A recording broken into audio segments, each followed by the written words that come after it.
Good morning and welcome. We are delighted that you have decided to join us today for our Sunday morning celebration service right here at Unity of Citrus County. We invite you to get settled in. Our service is about to begin in just a few moments. It is our sincere prayer that the music, the meditation, and the message will uplift you and inspire you to become the light of the world that you have come here to be. We invite you to come and visit us in person. We would love to meet you. And we invite you to also visit our website at www.unityofcitrus.org. Have a blessed day.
I can feel it. I can feel it. Oh, your presence. Oh, your presence. I can feel it. I can feel it. Oh, your presence. Oh, your presence. It is great. It is good. It is perfect. Oh, your presence. Oh, your presence.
fathers come in all shapes, size, configurations, whatever. And I loved this variations of the father, the dog father, and the two fathers with children. So happy Father's Days to all you fathers out there, no matter what configuration you are a father. So thank you. I'm the father of a four-legged dog, child.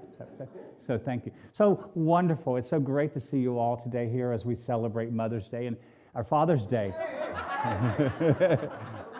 Imagine if we take that masculine essence, like on Father's Day, combined with the feminine essence that we celebrated a few weeks ago, and we take those together. Imagine, with all of our faculties of mind here, what we can do as individuals. So always keep that in mind. Take those essences and use them each and every day. So welcome, everyone. Glad you're here.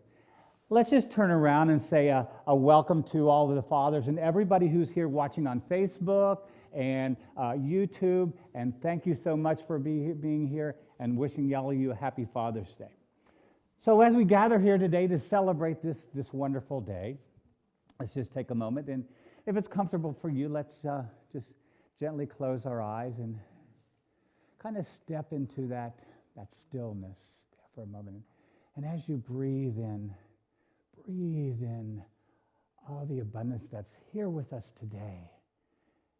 And because we are celebrating Father's Day, let's exhale and release all of those things that are not to our best advantage, and know that the love of Divine Spirit is here with us today as we celebrate those fathers here today, that masculine essence that is so important to our life. And know that Divine Spirit is here with us today. And when we woke up this morning, no matter if we were a mother, a father, or whatever, we are creating a day for ourselves. A day not only where we're celebrating Father's Day, but just a day of celebrating us and who we are and what we are. And know that we are blessed and grateful for the love that we receive from each other and from Divine Spirit. And we take that each and every day, and we go out amongst and know that all that is taking care of us as we are taking care of others. And with that being said, thank you, God. Amen. Thank you. Now let's do our affirmation of oneness together, please. There is one power and one presence in the universe and in my life. God the good, all-powerful, all-knowing, everywhere present, right here, right now, God. Thank you. Now, our daily word.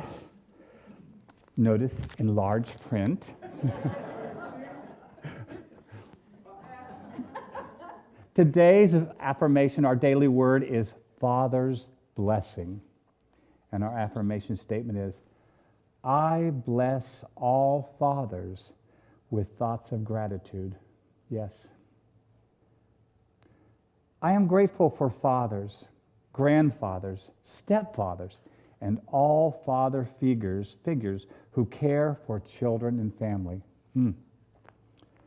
I pray they are always called to follow their guidance and to act to express divine love.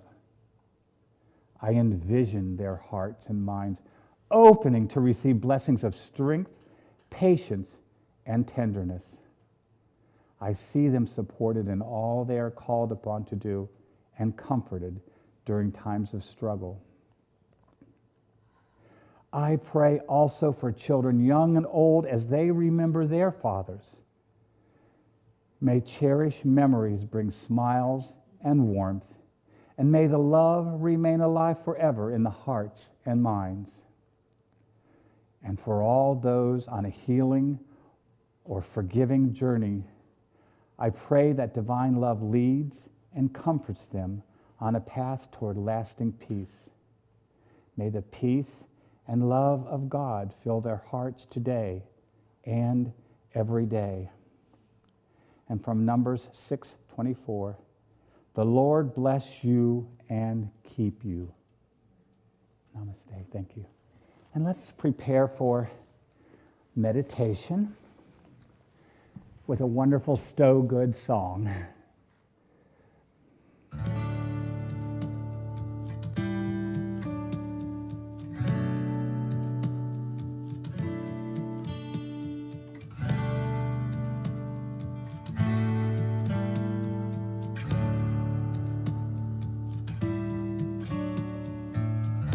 I promise in this moment to keep my heart wide open. With every breath I take, I'm grateful. I promise in this moment to keep my heart wide open. With every breath I take, I'm grateful. I am grateful. I am grateful. I am grateful. I am grateful.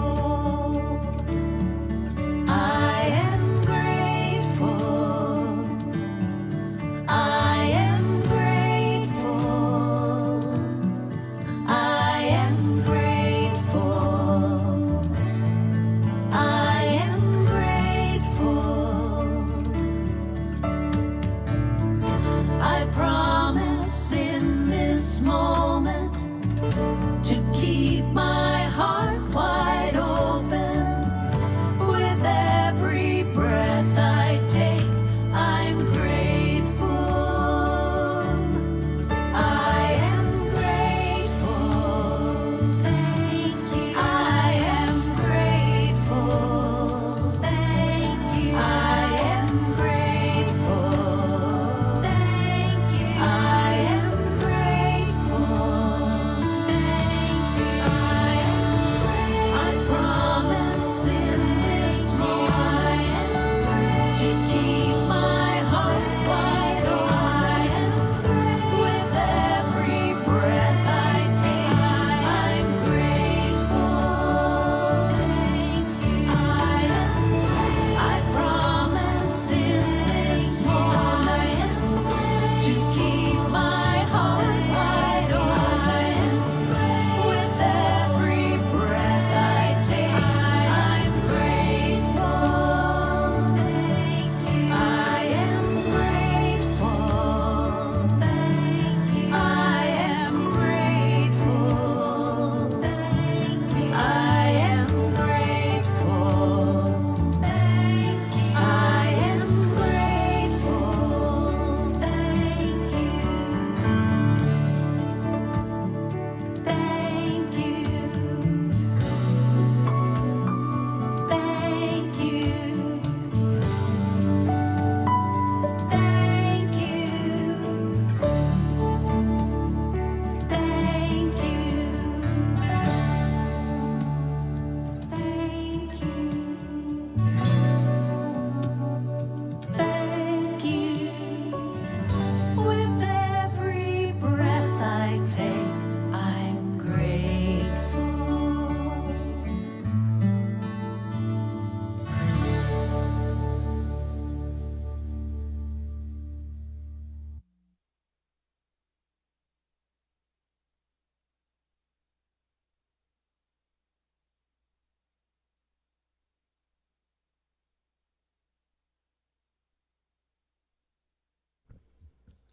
Good morning, everyone. Sound is on. This is a unique day, I think, in all our lives, to recognize those fathers, those men that were in our lives, raising us, often disagreeing with us, but loving us. So I invite you to become comfortable in your chair. Take a breath.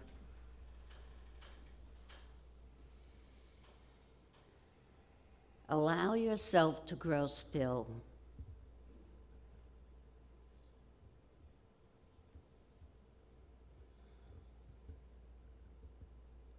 Relax. Close your eyes, your outer eyes, and your inner eye.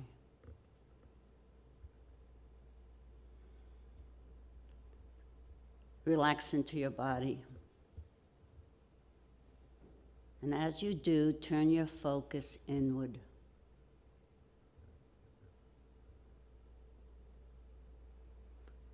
Still your mind by observing your breath. See your breath flowing in and out in an easy rhythm of life.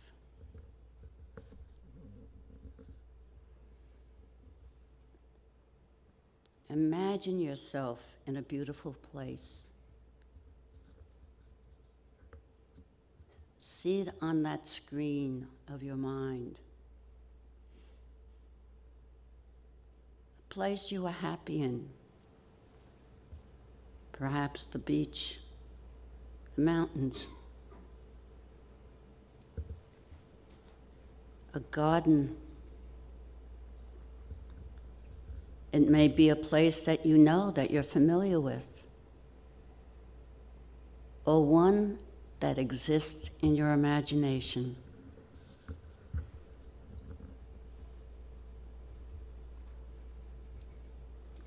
I invite you to turn your attention inward now, taking that focus, and go to the center of your very being. This is in the center of your chest. This is the place the I am presence is anchored in your body.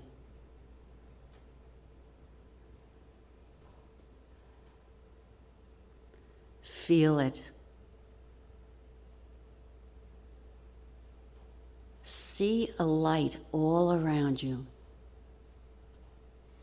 in this place that you are. It is the radiant light of the I am.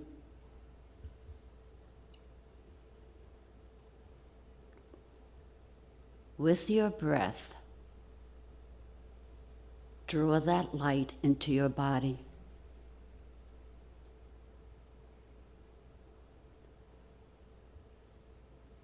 That is a healing light. And with your breath, move it through every part of your body.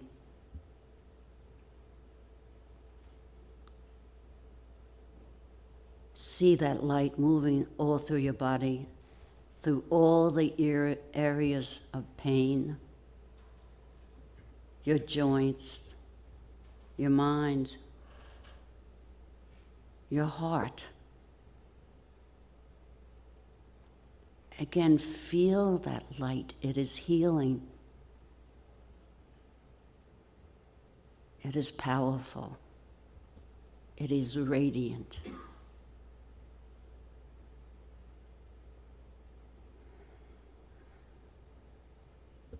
As you breathe,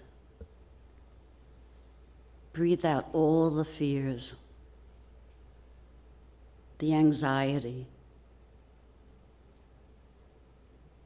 the darkness you have been carrying.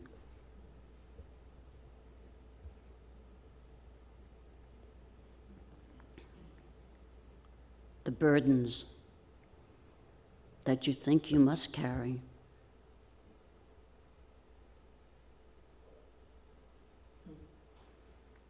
As you let go, slowly begin to feel a pleasant sensation. The body is lighter. Your mind is lighter. Your heart is lighter.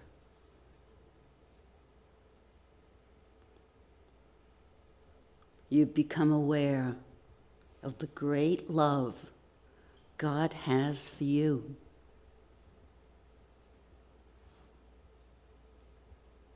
As you feel that sensation, relax into that love and sit here with it, feeling it. See it in whatever form you see it. A touch of love, a memory of love.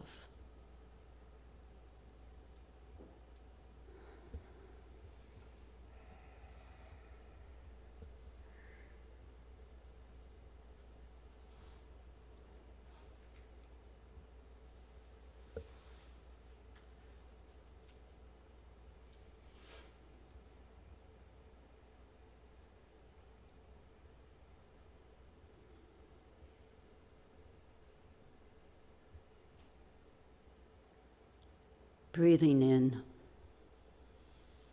No longer do you feel lost or adrift, but feel connected to the light, knowing that God is within you, the I am presence. And I ask you to feel that presence once again.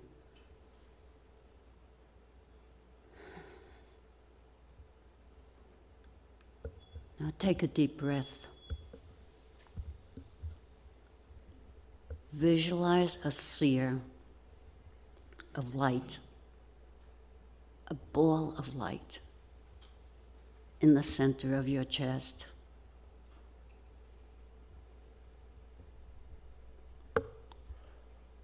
For that light is yours.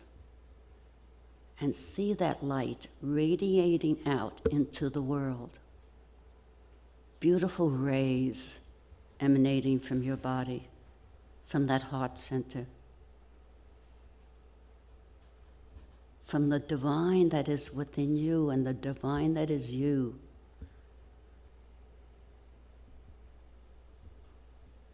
See it radiating out into your home, family, friends, the world. See that light just touching, healing, holding.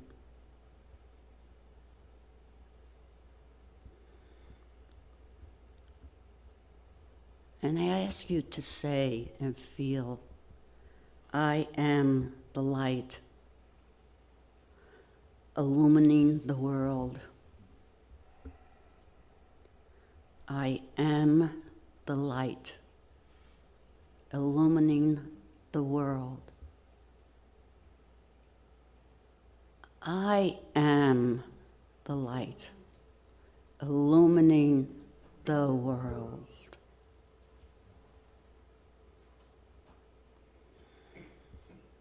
Now let's just sit here and relax in that light that is within you and that you are sharing outwards.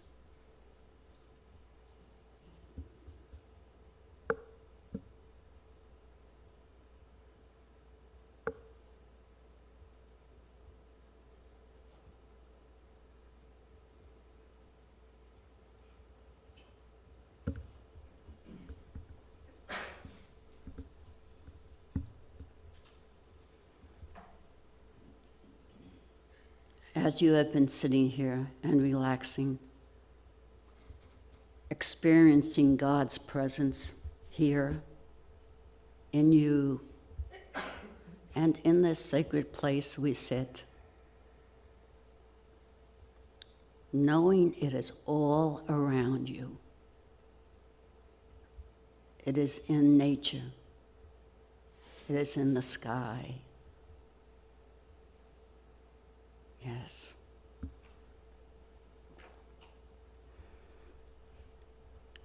Now take this light, this love, with you as you leave us today. And as you go out, share it with everyone you meet. Smile as you drive by someone.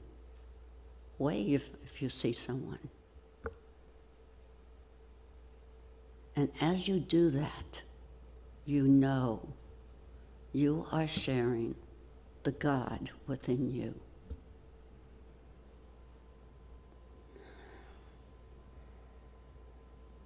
And do this not just today, but every day.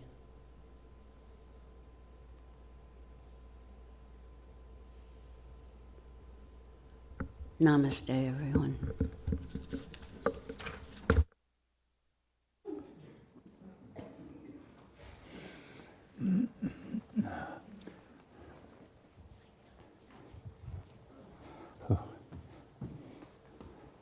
Thank you so much, Mary. I needed that calming this morning. Thank you, thank you. Well, I originally called this Lessons from My Father, and I had to think for a moment about, it's much more to it, so I decided, don't make me turn this car around, and other lessons from my father. So there.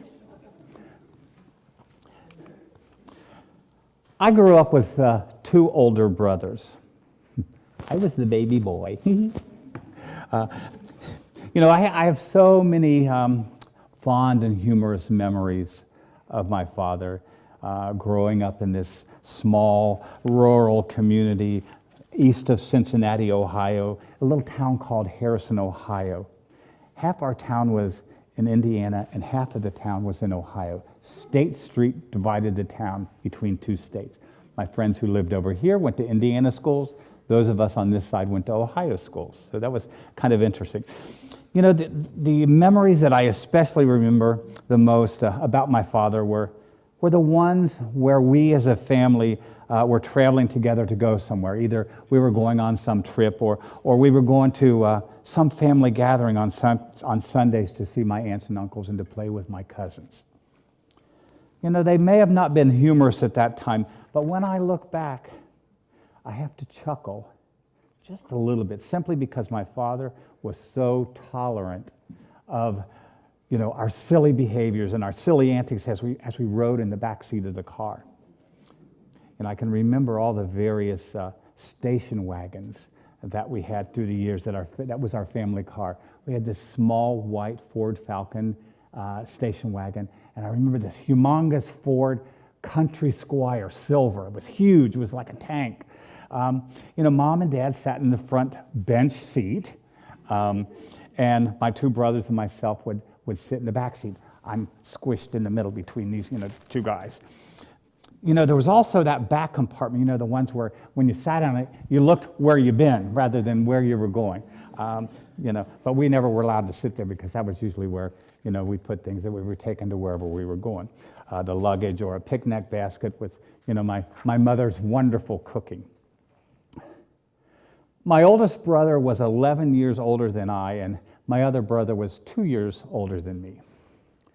I considered my older brother, the oldest brother, to be quite a scholar. I mean, at that time, he skipped several grades as he went through school, so he was kind of brainiac. And then my other brother was quite the athlete.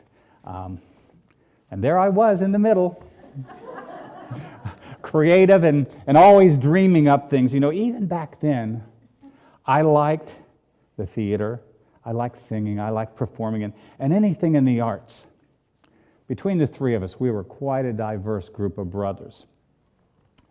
Oftentimes in our travels, the 3 of us, sitting side by side in the back seat, would end up in some kind of a heated discussion, and actually would end up in an argument, loudly.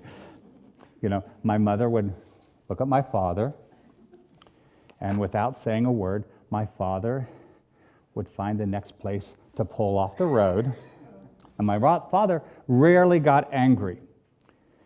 He would turn off the car, put his arm on the back seat, turn around.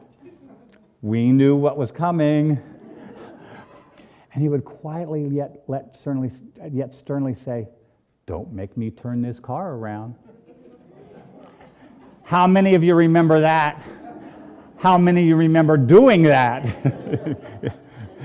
My father was somewhat of a quiet person. He wasn't at all like me. And I don't think he really knew how much I learned from him. And I don't think he really knew how much I learned from him before his transition in 1982, when I was just 30 years old. My father was a hard-working man who came from the hills of Kentucky. I mean, the hills of Kentucky.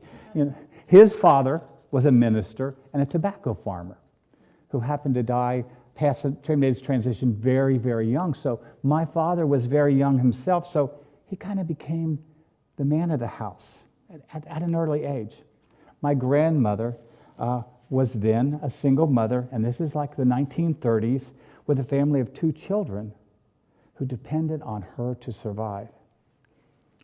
My father learned at an early age that hard work was the only way that he could help feed that family. When my family finally made the move to Cincinnati area from those hills of Kentucky, things kind of changed for my father's life. He found that he was quite talented with carpentry and woodworking. He could turn a stick of wood into anything that you could imagine. He never finished high school or attended college. And when he married my mother, he started making a life for his family through his skills with carpentry and home building. In time, he was building houses that were featured in many of the years back then were called homoramas, that were these fancy complexes that people would go and visit and so forth. And he built these houses. He didn't own the business. He worked the business. He worked hard. He worked hard until the day he retired in 1982 at the age of 65. Shortly thereafter, he started having these severe headaches. And the week after that, he was diagnosed with an inoperable brain tumor. And then he made his transition 2 weeks after that. He never even received his first Social Security check that he had worked so hard all those years. And thinking back about my father, I realized that I learned so many lessons from this quiet, pensive, and hardworking, and sometimes stubborn man. And I would like to share some of these lessons with you today as we celebrate our fathers here today and ourselves as fathers on this special day. I hope you recognize some of these traits in your father, or maybe even in yourself as a father figure. So, happy Father's Day, Dad. Happy Father's Day, Ernest Benjamin Ammerman. So here's what I learned from my father, and I hope you find some value in these lessons also. Number 1, always stand up for what you believe in, even if it means standing alone. Even though my father was a quiet person, he always was deep in thought. He knew that growing up in that difficult environment and situation that he was in, he never compromised himself in what he believed. He was a man who was true to himself. He knew who he was, and he knew what he stood for. You know, in his career as a home builder, I recall spending quite a few summer days on the job with my father as a young boy. I learned a lot about building, but also about quality work. As I tinkered around with these scraps of wood that were lying around the work site, he would never cut corners in building homes, just as he lived his life. I can recall heated discussions with his work crew where someone wanted to use maybe a less expensive type of wood or use less bracing or whatever it might be, but he insisted that was the way to build quality.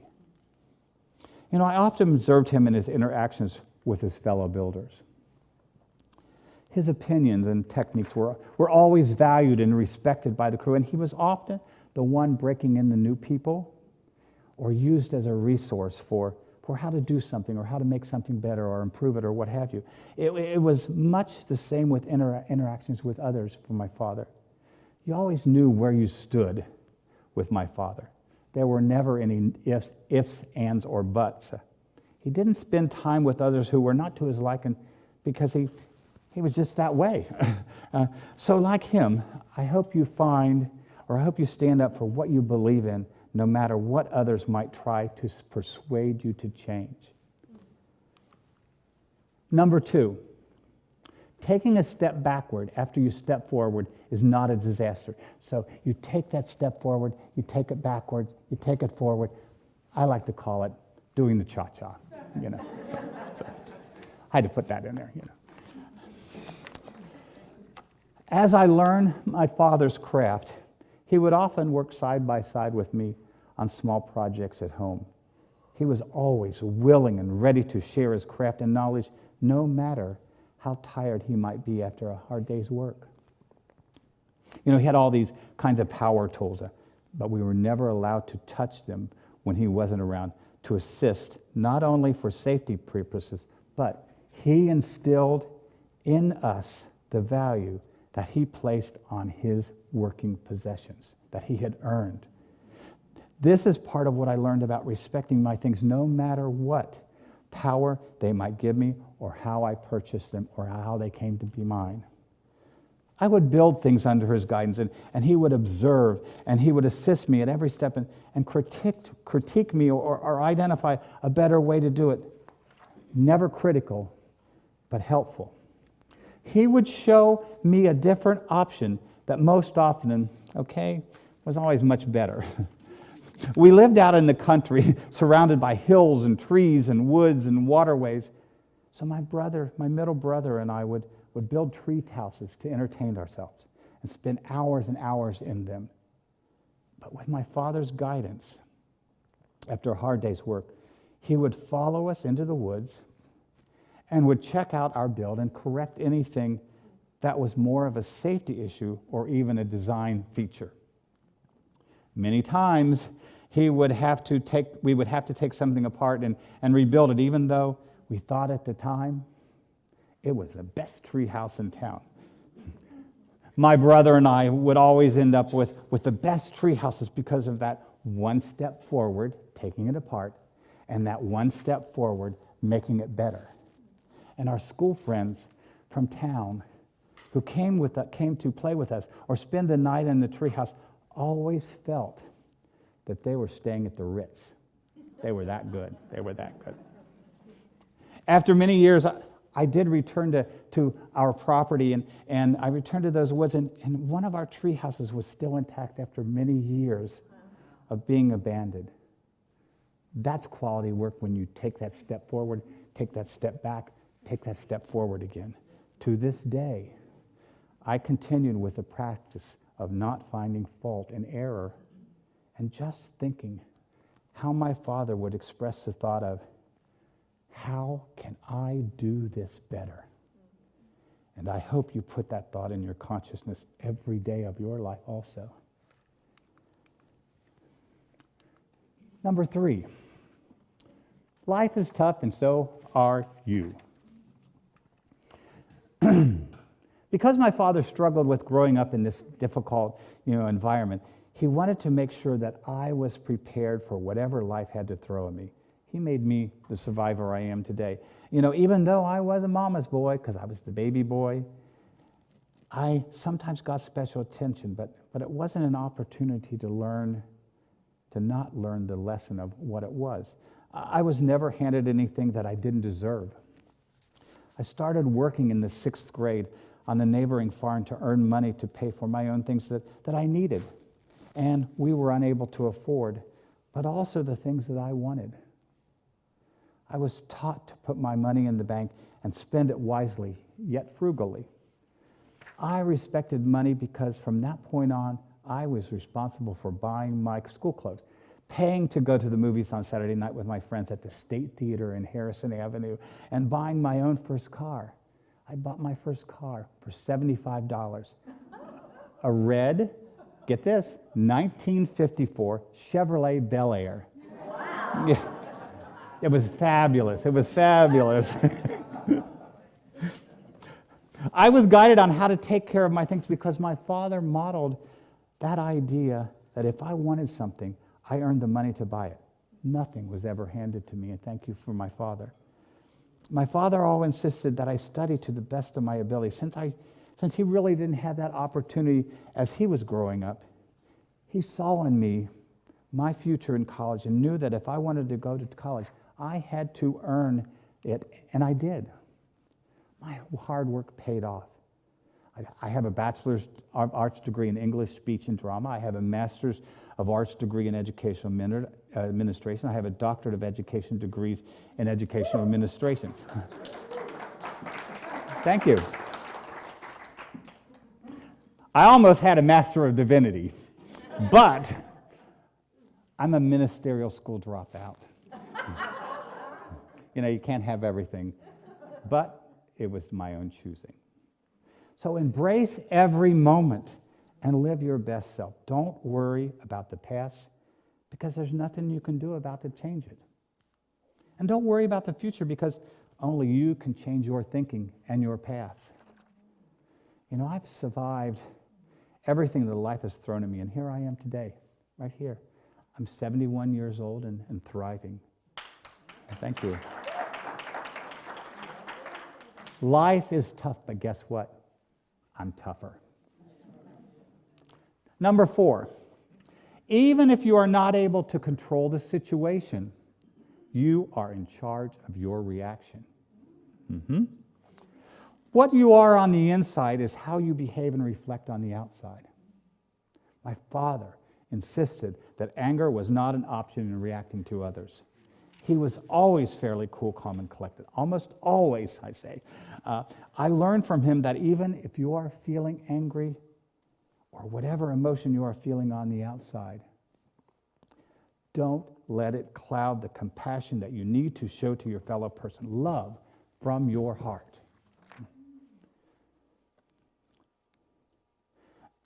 Let me give you kind of the other side of this, so you don't think. Let me give you this other side.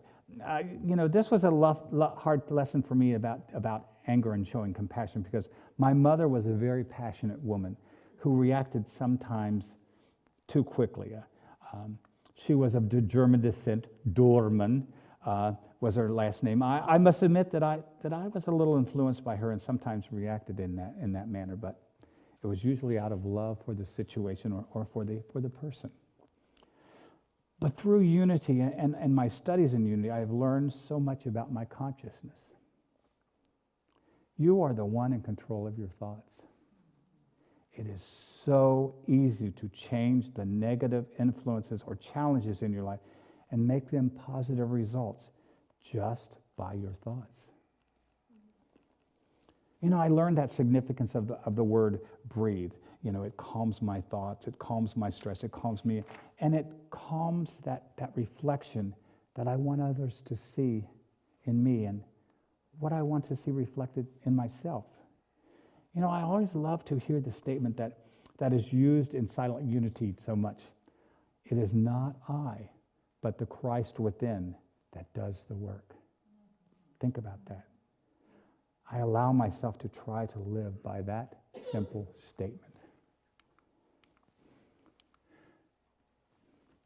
Number 5, if you can't figure it out, you will. My father was a problem solver. He had this eye for looking at a situation or anything and devise a solution for it. Let me go back to the tree house.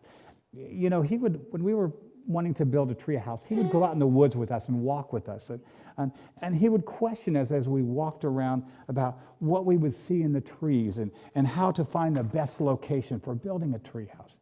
He would have us look at the layout of the trees, where they were located, and how the wind might blow them, and what was, the best way to minimize that sway in the tree as you built this tree up in the heights. He taught us the best way to build that foundation which is so important for everything. And then the walls, and then the location of the doors and the windows and so forth, and the list goes on, but he taught us the rules of how to do things. By taking time to process a problem or challenge, you can always, almost always, find the solution to whatever it is you're seeking. Now, this lesson ties in with the next one. Number 6, any challenge is a lesson to teach you something. Sometimes you must look at the lessons you learned from any error. It was no big deal to take a step backward. My father always said that you looked at what you learned from that error, and then you take a bigger step forward from what you learned from it. A bigger step. And the solution was a better path to any challenge that was faced by me, his lessons. Again, I go back to what my father taught me about looking at something and following through to the end, and then ask yourself, what did I learn from this experience? Number 7, if you don't go after what you want, you will never have it. Now, looking back, I didn't realize at the time, but we were poor folks. But I never realized it back then. We had very little extra money for things that, other than, existing and being comfortable or whatever. My father taught me the importance of finances. I learned through hard work that he modeled. Nothing is given to you. You need to earn it, to respect it, and others to respect you. I paid for much of my college education from learning those skills that my father taught me. I used those building and woodworking skills and applied them to what I did in college. I built and designed sets for plays, and that helped me pay my way through college. And my hard work and my studies that my father insisted upon me allowed me to achieve academic seriousness to pay for my college expense and with my scholarships and other forms of financial. When I was working on my doctorate, that's a hard in itself, but I was a full-time principal of an elementary school at that point. And I worked on that pot. So there was these 2 full-time things going. I didn't need to be a licensed Unity teacher either, but it was something that I wanted to do for myself and for others.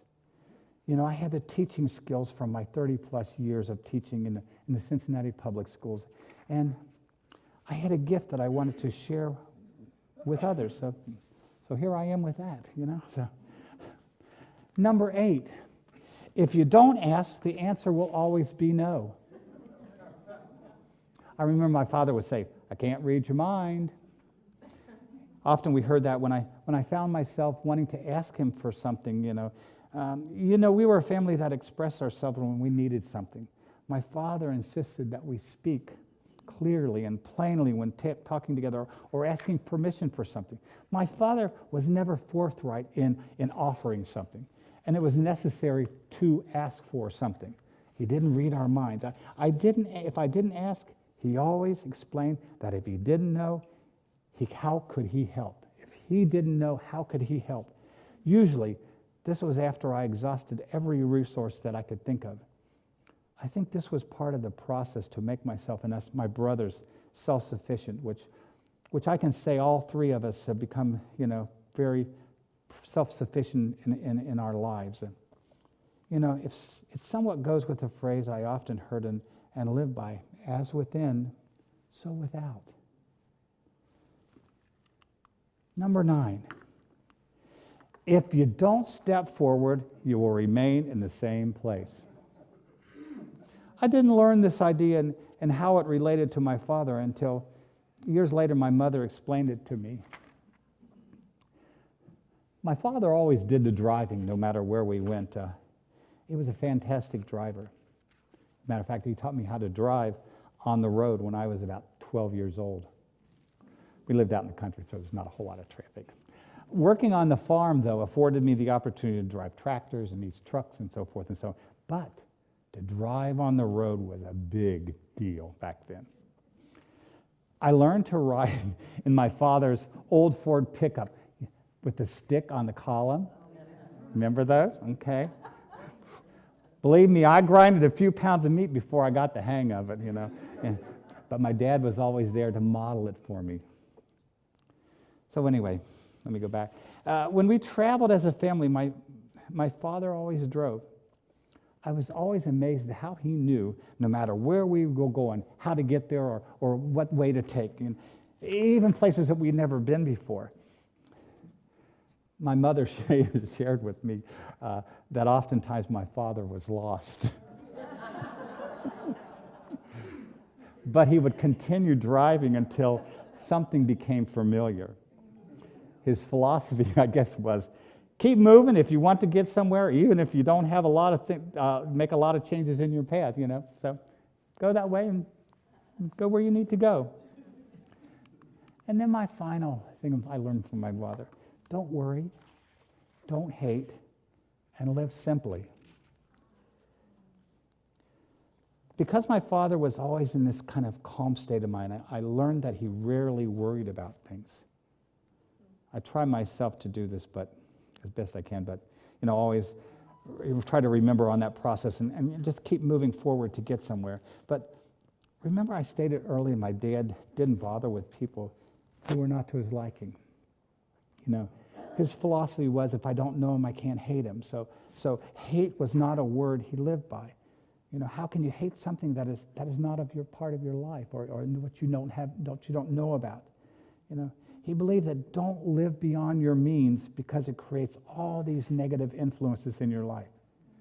Live simply, and life will be simple for you. Simple as that.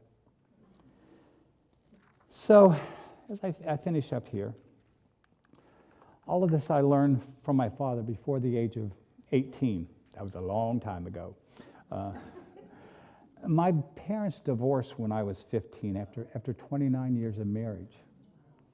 I lived with my mother and saw my father only on weekends when he would pick me up to visit with him on Sundays. And then I learned something about myself when I went away to college. Because I was somewhat sheltered from things living in this small rural community, I learned what made me a little different. I learned what made me feel different. I came out of the closet as gay during college. And because of that, I rarely saw my father in the 12 years after that before he passed away. I did manage to see him shortly after his diagnosis of brain tumor, but at that point, he didn't recognize me.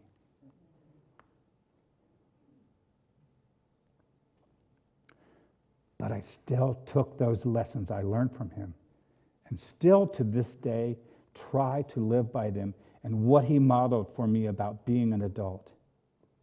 And I think I'm a pretty successful adult. Thank you.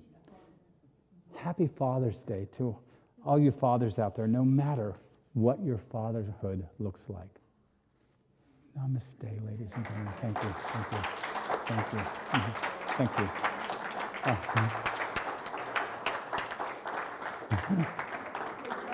Thank you.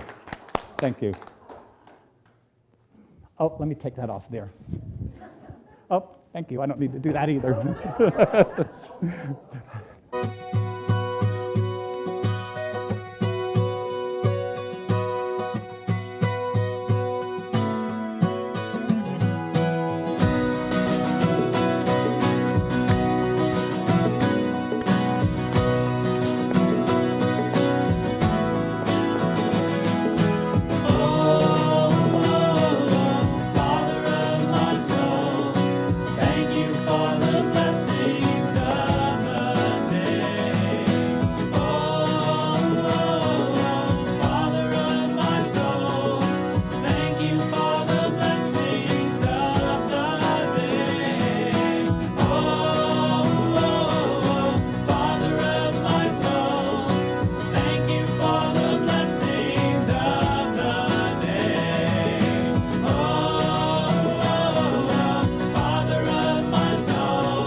the shadow, for the triumphs and trials, for the moment and mystery, for the sorrow and the smile, for the peace and the conflict, for the silence and song, for the calm and confusion, for the winter and the warm. Oh, mother of my heart, thank you for the blessings of the day.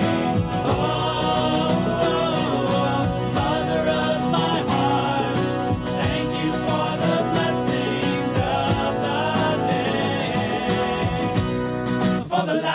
shadow, for the triumphs and trials, for the moment and mystery, for the sorrow and the smile, for the peace and the conflict, for the silence and song, for the calm and confusion, for the winter and the fall, for the light and the shadow, for the triumphs and trials, for the moment and mystery, for the sorrow and the smile, for the peace and the conflict, for the silence and song, for the calm and confusion, for the winter and the fall. Father of my soul, thank you for the blessings of the day. Father of my soul, thank you for the blessings of the day. Father of my soul, thank you for the blessings of the day. Father of my soul, thank you for the blessings of the day. Father of my soul, thank you for the blessings of the day. Father of my soul, thank you for the blessings of the day.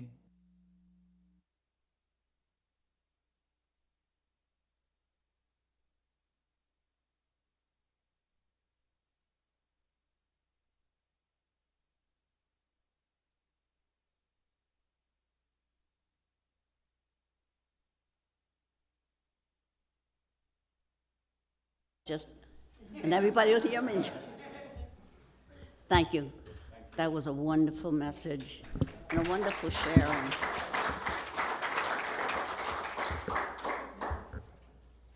Well, it comes to that time in our service when we share our gratitude, give thanks for all the things and the abundance in our lives, and we make this gift that you give us, give to the church, that we can share it out in the community. And we thank you for that. So I ask you to take that gift in your hands and say with me our offering blessing.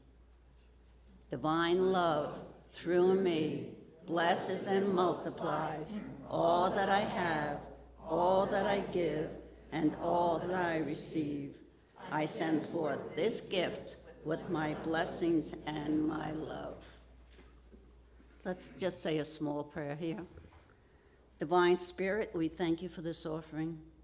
We know it is given in love and received in love. And it moves through this ministry with the energy of divine love out into the world as good. That each giver is blessed for the giving, for this is the law. And so it is. Thank you, God. Now let us all affirm our prayer for protection together. The light of God surrounds us. I am the light. The love of God enfolds us. I am the love. The power of God protects us. I am the power. The presence of God watches over us. I am the presence. Wherever we are, God is, and all is well. Thank you, everyone, for being with us today. And I know that our friend Gary here has some messages he wishes to share with us all. Namaste. Okay. So, next Sunday is the day. Next Sunday, we will be doing Celebrating Us Jubilee Sunday. Now, we've been taking reservations so far. I believe the reservations are closed at this point, but come to the service. I think there's Zoom. Rhonda, can they go on to call to get on Zoom? They can still do that? Yes. Okay, good. So next Sunday, it starts with the Sunday service, continues in the cafe after service, and we're going to go on till about 2:30 so. So we hope to see you there. It's going to be a wonderful way of celebrating us here at Unity of Citrus County. Today after service, out in the lobby, you'll be able to speak with our fantastic board member, John Odell, out in the lobby. This is our Sunday where we meet with individual board members. So get out there and give John some information or help him or do whatever you need to do with John. Well, not everything. Sorry, John. Today at 1 o'clock here in the sanctuary, we're going to be doing a celebration of life for Jerry Watruse's mother, Gertie LeCaire. Yes, good. Whew. Got the French thing. So it's going to be here at 1 o'clock. So go in the cafe, enjoy some snacks or coffee or what have you, and then come back for this wonderful celebration of life. We also have our prayer chaplains here. So if you need a prayer after services in the 2 classrooms out here, or somebody will be in the cafe also to help you with prayer. So take care of that if you need to. We're always available. Just let us know. We have a once a month activity here that I think that needs to be announced. On the 4th Monday of every month, Annie does a class called Compassion Practice. It's from 1:30 to 3 o'clock in the cafe. She would love to have you there. And then following that, she also does another one called Insight Meditation, which is from 3:30 to 5, and it's here in the sanctuary every 4th Monday. So take advantage of these wonderful classes that we have. And then the final thing I'm going to announce here is you have, and I'm prejudiced here, you have 4 fantastic licensed Unity teachers here, which is unusual. It's quite unusual. In our connections around the country, very few Unity centers have more than 1 or 2 licensed Unity. We have 4. So the 4 of us have decided to join together and teach a collaborative class on the book called The Simple Truth. Now, I know Ron and I have talked. This was one of the first classes we took years ago. It's a wonderful opportunity. Once a month, the first Sunday from 9:30 to 10:15, just taking a look at some of those Unity basic ideas. Book is available in the bookstore. Rhonda is going to be out in the lobby after service today if you want to sign up for the class or look at the book or whatever, and the book is for sale in the bookstore. And then finally, I know Jimmy, Jimmy has is trying to organize the men's group, and just give us a quick announcement, Jimmy. Go ahead. I'll let you do it. Men's group is going to try to meet Friday for its monthly breakfast, and this week should be at breakfast station at 10 o'clock. Please email me, call me, because I need to make sure that I can, if we have a flood of people, I need to let them know we have more space needed. Thank you. Okay, thank you, Jimmy. Thank you. So, ladies and gentlemen, let's join together and sing the peace song.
shadow, for the triumphs and trials, for the moment and mystery, for the sorrow and the smile, for the peace and the conflict, for the silence and song, for the calm and confusion, for the winter and the war.